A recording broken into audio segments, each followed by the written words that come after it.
Vanasthalipuram ACP ముందు లొంగిపోయారు car drive చేసిన వెంకట్. దీనికి సంబంధించి మరిన్ని వివరాలు మా ప్రతినిధి శర్మని అడిగి మరిన్ని వివరాలు. శర్మ చెప్పండి.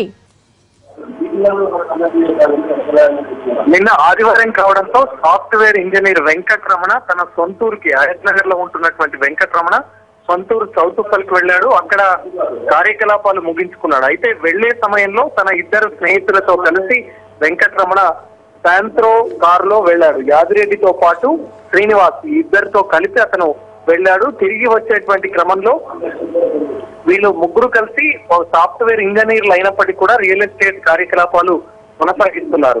అయితే తిరిగి వచ్చేటువంటి క్రమంలో మద్యం బాగా సేవించారు. ఒక బాటిల్ ను కూడా మొన్న సాయంత్రమే కొనుగోలు చేసి ఆ కారులో తీసుకువెళ్లారు.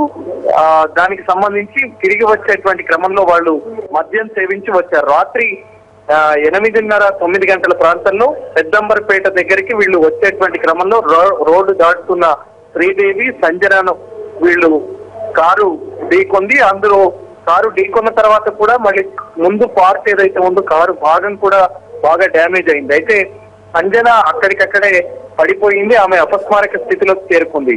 అలాగే శ్రీదేవి కూడా తీవ్రంగా గాయపడింది. ఒక అరగంట తర్వాత స్థానిక ఆసుపత్రికి తరలించారు. దీనికి సంబంధించి ఏసీపీ ఇక్కడ ఉన్నారు, ఆయనతో మాట్లాడదాం. ఏంటి అతను లొంగిపోయినట్టున్నాడు, దానికి సంబంధించి ఏ సెక్షన్ లో నమోదు చేయబోతున్నారు? మేము ఇందులో వెంకటరమణ డ్రైవింగ్ చేసినటువంటి అతను అరెస్ట్ చేయడం జరిగింది. ఇతను వాళ్ళ పైన 109 IPC 185 338 ఎక్సైజ్ యాక్ట్ కూడా పెడుతున్నాము. అది కోర్టులో ప్రొడ్యూస్ చేస్తాము. ఏంటి ఇంత ర్యాష్ గా డ్రైవ్ చేయడం? అతను విచారించినప్పుడు ఏ విషయాలు చెప్పాడు? నిన్న వాళ్ళు మొన్ననే బాటిల్ కొనుక్కొని ఉందంట. నిన్న వాళ్ళ విలేజ్కి వెళ్ళి రిటర్న్ వచ్చేటప్పుడు తాగి వచ్చినది కాబట్టి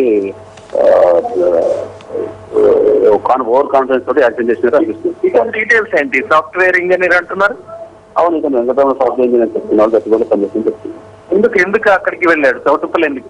ఏదో వాళ్ళ నేటివ్ విలేజ్ కూడా అక్కడే ఉన్నది. చౌటుప్పల్ పీపల్ కూడా వాళ్ళ విలేజ్ అక్కడ ప్లాట్ చూస్తానికి వెళ్ళిందని చెప్తున్నారు. ఓకే, మరి ఇప్పుడు ఒక్కడిని అరెస్ట్ చేస్తారా? మిగతా ప్రోత్సహించినట్టున్నారు కదా. చూస్తామని హెల్మెట్ లో ఉన్నది. మళ్ళీ ఎంజాయ్ చేసిన తర్వాత చెప్తాం, మళ్ళీ చెప్తాం. వాళ్ళ పశ్చాత్తాపం వాళ్ళలో కనిపిస్తుందా? పశ్చాత్తాపం అయితే ఉండదు. అది కూడా వెరిఫై చేస్తాము. అది అన్ని చెప్తాము. తర్వాత ఇన్వెస్టిగేషన్ ఉన్నది. మొత్తం మొత్తం చేయగలుగుతాం. ఓకే, 9 గంటలకు దీనిపైన ప్రెస్ కాన్ఫరెన్స్ ఏర్పాటు చేయబోతున్నారు కాబట్టి ఆ నిందితులను కూడా మరి వెంకటరమణన్ ప్రస్తుతానికి మాత్రం చూపించబోతున్నారు. మరి అలాగే మిగతా ఇద్దరు ఎవరైతే ప్రోత్సహించారో శ్రీనివాస్ తో పాటు యాదిరెడ్డి